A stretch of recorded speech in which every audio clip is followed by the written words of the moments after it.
जिसने कहा कल बीत गया उसका पल, जिसने कहा परसों बीत गए बरसों, जिसने कहा आज उसने किया राज। आप सबने यह तो कभी न कभी अपने घर वालों से अपने लिए सुना ही होगा कि आजकल तुम आलस बहुत करने लग गए हो, तुम आजकल आलसी हो गए हो, तुम आलस मत करा करो, आलस बुरी बला है। और यह बात सत्य भी है। आजकल हम सबकी आदत आज का काम कल पर टालने की बन चुकी है।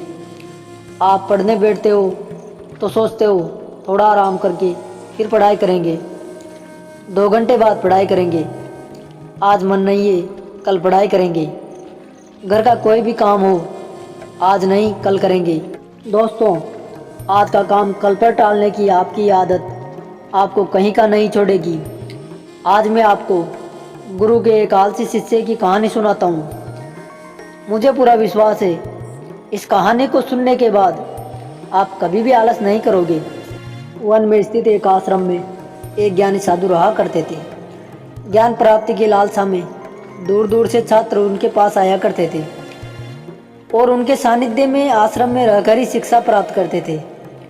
आश्रम में रहकर शिक्षा प्राप्त करने वाले छात्रों में से एक छात्र बहुत ही आलसी था।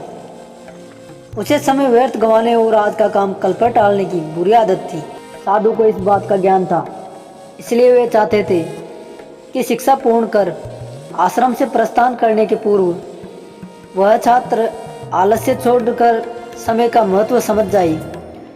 इसी उद्देश्य से एक दिन संध्या काल में उन्होंने उस आलसी छात्र को अपने पास बुलाया और उसे एक पत्र देते हुए कहा, पुत्र, यह कोई सामान्य पत्र नहीं है बल्कि पारस पत्थर है। लोहे की जिस भी वस्तु को यह छू ले सोना बन जाती है।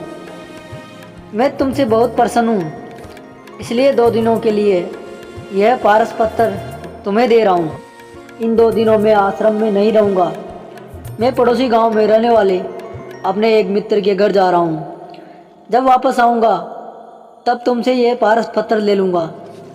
उसके पहले जितना चाहो उतना सोना बना लो। शिष्य को पारस पत्थर देकर साधु अपने मित्र के गांव चले गए। इधर शिष्य अपने हाथ में पारस पत्थर देख बड़ा प्रसन्न हुआ। उसने सोचा कि इसके द्वारा मैं इतना सोना बना लूँगा कि मुझे जीवन भर काम करने की आवश्यकता ही नहीं रहेगी और मैं आनंद पूर्वक अपना जीवन व्यतीत कर पाऊँगा। उसके पास 2 दिन थे।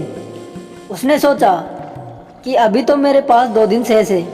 ऐसा करता हूँ कि एक दिन आराम कर लेता हूँ, अगला पूरा दिन सोना बनाता रहूँगा। इस तरह एक दिन उसने आराम करने में ही बिता दिया। जब दूसरा दिन आया तो उसने सोचा कि आज बाजार जाकर ढेर सारा लोहा ले आऊँगा और पारस पत्थर से छूकर उसे सोना बना दूँगा। लेकिन इस काम में अधिक समय तो लगेगा नहीं, इसलिए पहले भरपेट भोजन कर लेता हूँ, फिर सोना बनाने में जुट जाऊँगा। भरपेट भोजन करते ही वह नींद के आगोश में समाने लगा। ऐसे में उसने सोचा कि अभी मेरे पास शाम तक का समय है, कुछ देर सो लेता हूँ, जागने के बाद सोना बनाने का काम कर लूँगा। फिर क्या, वह गहरी नींद में सो गया।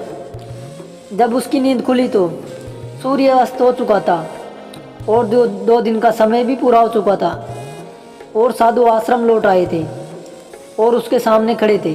साधु ने शिष्य से कहा, पुत्र, सूर्यास्त के साथ ही तुम्हारे 2 दिन पूरे हो चुके हैं। अब तुम मुझे वह पारस पत्थर लौटा दो।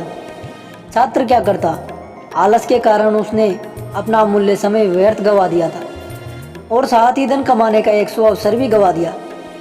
उसे अपनी गलती का एहसास हो चुका था और समय का महत्व भी समझ में आ गया। वह पछताने लगा। उसी क्षण उसने निश्चय किया कि अब से वह कभी भी आलस नहीं करेगा।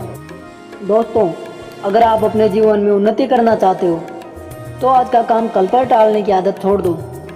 समय अमूल्य है, इसे व्यर्थ मत गवाइए, क्योंकि एक बार हाथ से निकल जाने पर समय कभी भी वापस लौट कर नहीं आता। हम सब कुछ खोकर भी उसे दोबारा अपनी ज़िंदगी में ला सकते हैं, किंतु समय अगर एक बार अपने हाथ से निकल गया तो उसे दोबारा अपनी ज़िंदगी में कभी नहीं ला सकते। आपको गुरु और शिष्य की कहानी कैसी लगी, कमेंट बॉक्स में अपनी राय अवश्य लिखें। वीडियो पसंद आया हो तो लाइक करके चैनल सब्सक्राइब करें।